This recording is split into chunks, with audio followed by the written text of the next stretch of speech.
Chapter 13. Incident at the Window. Despite the strange events of recent months, Utterson never missed his Sunday walk with Mr. Enfield. The lawyer took great pleasure in this ritual. There were times when he felt that this connection to the world kept him sane. His life had been so confusing and difficult, worrying over Jekyll's health. These walks reminded him of the time when his life felt normal. He missed his daily routines. Worrying so much about his friend was a very tiring thing. Mr. Utterson hoped he would soon return to his simple life of quiet evenings at home and dinner parties and friends. He hoped that Jekyll would soon be better. On one of those journeys, Utterson and Enfield once again happened upon the door where the story began. They both stopped to look at it. The door was still in need of a fresh coat of paint, and the lock was damaged. It looked as though someone had tried to pry it open. Mr. Utterson thought about how much his life had changed since Enfield had first shown him this door. In a strange way, he felt responsible. Although he knew it made no sense, Utterson wondered if just hearing that story had led to everything that followed. Perhaps seeking out Hyde and looking for answers had caused more harm than good for Dr. Jekyll. Maybe Hyde had made some things difficult for him. Jekyll might still be suffering the ill effects of Hyde's abuse and blackmail. Utterson was learning to accept that he might never know the truth. "Well," said Mr. Enfield, "at least the story is at an end. We will hear no more of Mr. Hyde." The citizens of London still discussed the disappearance of Hyde. Nothing had been seen of him since the murder of Sir Danvers Carew. Many newspaper writers thought Hyde must have left England. There were rumors of sightings in Germany and France. One report had Hyde as far away as China, but there was no proof. Other people thought that the criminal had escaped to Scotland. Then there were those people who thought he was still in London. They were certain that Hyde was waiting for the right moment to come back and attack his next victim. "I hope you're right," said Mr. Utterson. "Did I ever tell you I met him once?" I shared your feeling of disgust. "I think it would be impossible not to," Enfield replied. "And, by the way, I apologize for not realizing sooner that this was the back door to Mr. Jekyll's house. I knew he was your dear friend, of course, but I did not realize while I was telling you that upsetting story the house belonged to Jekyll. I am deeply sorry if I offended you." "Do not trouble yourself," Utterson said. "I must tell you I'm quite worried about Jekyll. He has not been well for some time. Would you mind if we stepped to the courtyard of this building?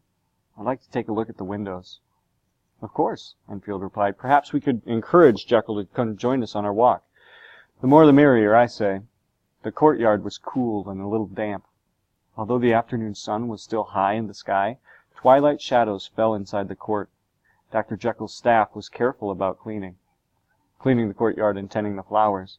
Normally it was filled with green plants and colorful flowers. Utterson had spent many happy afternoons sitting with Jekyll in the courtyard, talking for hours. On this day, though, it looked lonely from neglect. The leaves had turned brown from lack of water. There were no flowers to enjoy.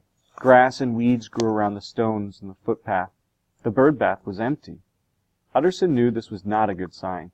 Jekyll would never allow the yard to look so messy if he was healthy and happy.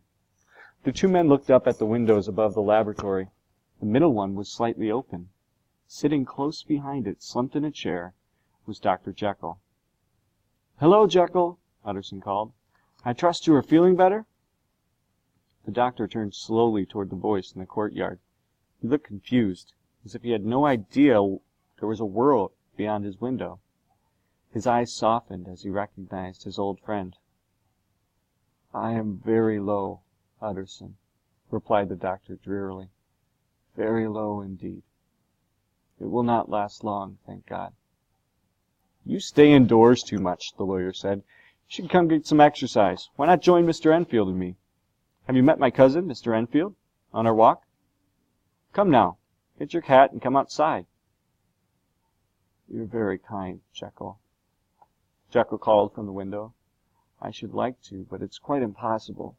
I dare not go outside." Dr. Jekyll tried to smile. "It's very good to see you, though," he said. "Very good indeed." I would ask that you and Mr. Enfield come up, but the place is really not fit for visitors." "We certainly don't want to trouble you, Dr. Jekyll," Enfield added. "My cousin has told me so much about you that I was looking forward to a visit." "I'm very sorry to disappoint you," Jekyll replied. He sounded truly sorry. "I'm afraid we've missed the opportunity to enjoy each other's company." "Then the best thing we can do is stay down there and talk with you," the lawyer said. He tried to sound happy and bright. "I was just going to suggest that same thing," the doctor replied with a weak smile. But the words were hardly out of his mouth before a smile disappeared.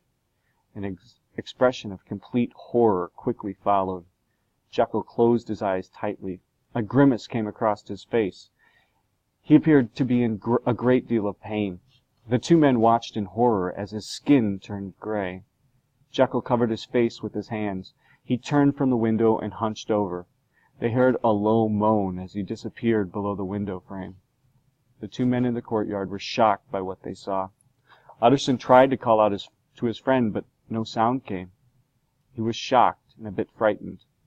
A moment later, the curtain was quickly drawn across the window. There was nothing they could do. The two men fled the courtyard without another word.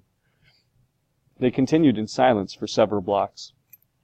At last they looked at one another. They were both very pale. Utterson wanted to talk about what they had just seen. What had come over Jekyll as he sat by the window? What type of illness caused such a drastic change in his appearance? It had to be more than simple stress. The lawyer wondered if his friend had been poisoned. He knew that Jekyll's staff would never cause him harm. There was only one person who presented such danger. Did this mean that Hyde was still nearby? Did he still have Jekyll under his control? The only thing Utterson knew for sure was that he and Mr. Enfield had just witnessed something awful. Mr. Utterson would only manage a few words. "God forgive us. God forgive us," he said. Mr. Enfield only nodded very seriously. There were no words to describe what had happened. Enfield knew no one would believe him if they tried. They walked on once more in silence.